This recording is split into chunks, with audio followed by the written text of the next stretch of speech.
everyone, we're here today to deep dive into children's online worlds using our long-standing research at Ofcom. I'm Ellie, a Senior Research Manager at Ofcom, and I manage our Children's Media Literacy Quant Tracker. It's been running for almost 2 decades now, and we cover children aged 3 to 17 and their parents. This year, we've spoken to around 4,000 children and 6,000 parents. And I'm Kate, and I manage our qualitative children's study, Children's Media Lives. The Children's Media Lives project follows as closely as possible the same group of 21 children aged 8 to 17. Each year, we conduct in-depth interviews to explore their media habits and attitudes. The research began in 2014 as a way to provide a small-scale, rich and detailed qualitative complement to Ofcom's quantitative media literacy surveys. And over the years, it has continued to offer valuable insights into the evolving media landscape for children. And today we're going to run you through 5 key insights from both of our studies this year, which will tell you all about children's online experiences. We're kicking off with a key trend we've spotted this year on live streaming. So whilst many online and media habits have remained relatively consistent for the past few years, as you can see here, the dominance of video sharing platforms and gaming online, a trend we have identified is that more children are watching live stream videos, a growing trend over the last 3 years. This year, 2/3 of 3 to 17s watch live stream videos, an increase compared to 63% last year, in turn following an increase from 58% in 2022. And this increase this year is driven by 8 to 12-year-olds. Our second finding from this year is that in recent years, our Children's Media Life study has shown a clear change in the type of content children are watching. It's become more fast-paced, highly edited, and often quite chaotic, sometimes missing important context, and we've seen the same trend continued this year. So this year, several of the children brought up the term that you might recognise as brain rot, and it was named Ox's Word of the Year for 2024. Children used it to describe a certain type of content that's frantic, choppy, often makes no real sense, and can leave viewers feeling overstimulated or even disorientated. And as one participant, Amber, who had come across the term on TikTok, put it, it's really hard to explain brain rot. Like the feeling it creates, the children found brain rot content hard to describe. When the researchers investigated it further, they found thousands of videos under the hashtag brain rot on TikTok. One of the key aspects of brain rot content was the language used and around it. The genre was often associated with a specific set of terms, words like alpha, skibbity, and riz. And while the children struggled to describe what brain rot content looked like, they consistently pointed to this vocabulary as a defining feature. This year, several children also reflected more negatively on how continuous scrolling made them feel.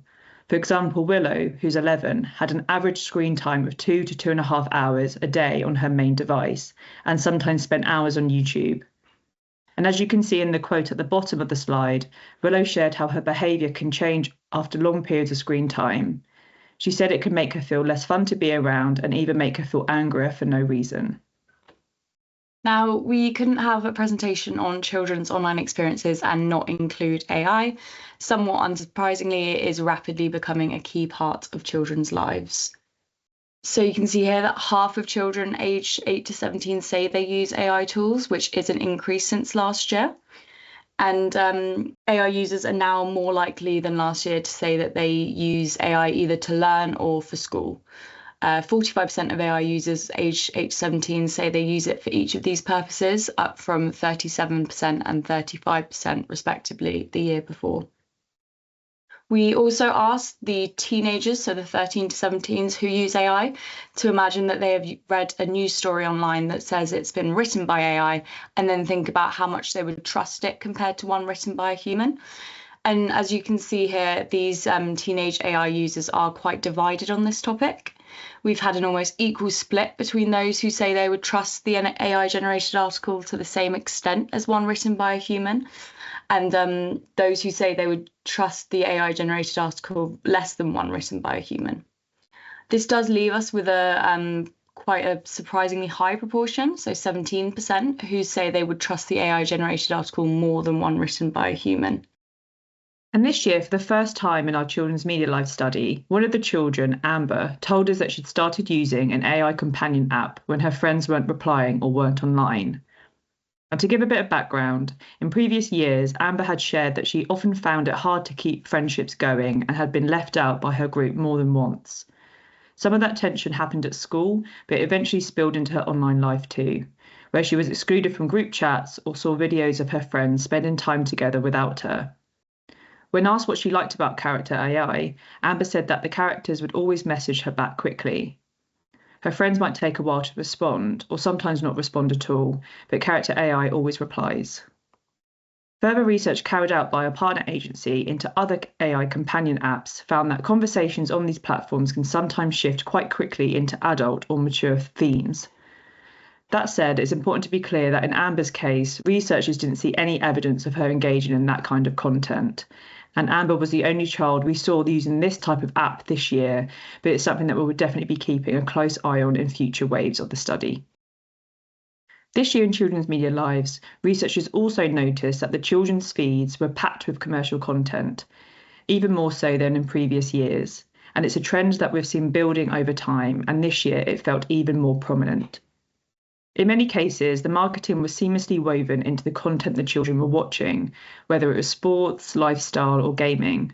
And while they sometimes recognised more obvious adverts, the more subtle and inbuilt sponsorships often went unnoticed. As a result, the amount of marketing the children are exposed to is likely being underestimated, even by the children themselves. The marketing content children saw on social media had a clear impact on their buying choices. Many of the children in the study told researchers about the products they'd recently bought or wanted to buy, all because they'd first seen them on social media. This year, skincare and beauty content stayed popular with most of the girls. And a big trend we noticed was around the clean girl aesthetic and skincare routines. The clean girl aesthetic is characterised by a natural appearance, featuring poreless, blurred, glowing and smooth-looking skin. Some of the girls were even spending money on products they'd seen advertised on their social feeds, hoping to achieve that look. A new development this year, and something that the girls themselves brought up, is that some skincare and beauty videos feature very young children. And further research found thousands of commercialised skincare videos aimed at children across platforms like TikTok, Instagram, YouTube, and Pinterest.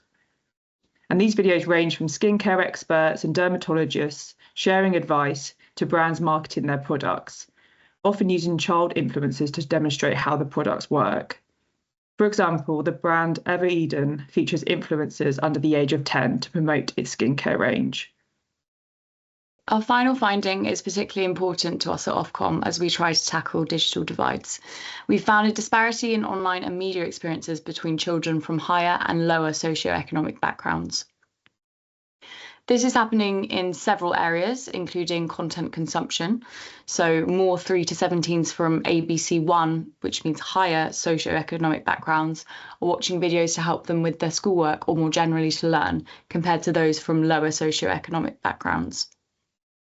And ABC1s are also more likely to use a TV set compared to C2D children. A sizable minority of teenagers who use social media and/or messaging apps are engaging in social or political causes online. However, this applies more so to those from higher socioeconomic backgrounds than lower. For example, when searching or sharing and discussing news stories, and following activists and campaigners online, and not shown on this slide, but it also applies to those who follow or interact with political parties or campaign groups and writing their own posts about causes they care about. Now, we've already, of course, spoken about children's experiences of AI this year, and unfortunately, the socioeconomic disparity is very apparent here as well. Amongst 8 to 17s who go online, those from higher socioeconomic backgrounds are more likely to have ever used AI.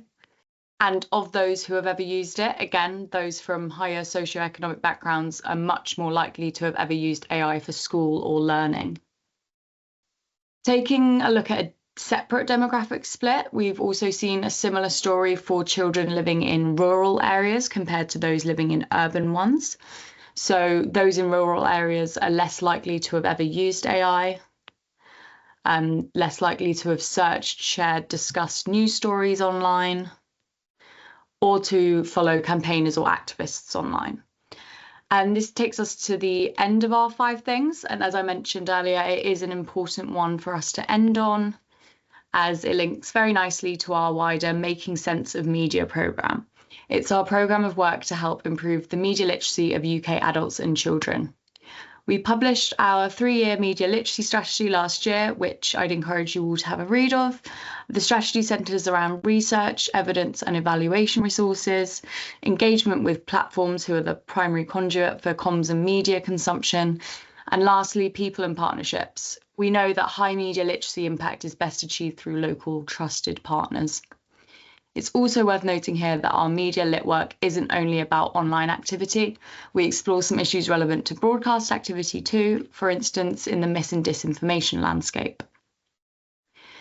Now, we've spoken today to our annual tracking studies, but we also conduct a lot of ad hoc research, with recent studies including one on engaging with the manosphere, as well as exploring high media literacy amongst children aged 8 to 12.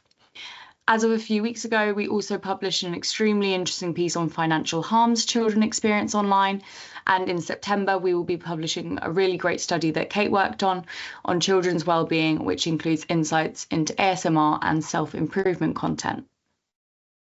Thanks so much for listening today. And if you'd like to find out more about the work we do and the insights we've uncovered this year, scan the QR code on the screen. We also have a Power BI on our website available for those who want to dig into the quant data themselves.